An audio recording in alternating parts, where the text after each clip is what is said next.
Hi, it's Daniel from Snapshades. So our shades have a bendable frame, and sometimes you do get little kinks in it where it doesn't straight out easily. So what you'll need to do is just, you can bend it and mold it in the opposite direction to straighten it out. And you can do that on the bottom and on the top of the shade. That will normally fix, you can actually mold it back into the original structure of the size.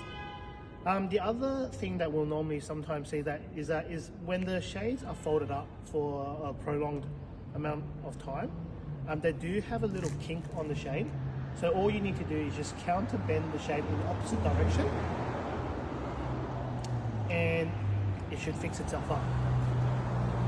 Another way of fixing our shades when the frames are a little bit bent is there is ways where you just fold them back up and you put them aside overnight, and the next morning when you open them up, they fix themselves up straight away. But if worse comes to worse, you just mold the shade in the opposite direction so you can bend the shape. If it goes down, you just bend it in the opposite direction to get it back straight. So that's how you fix the frame.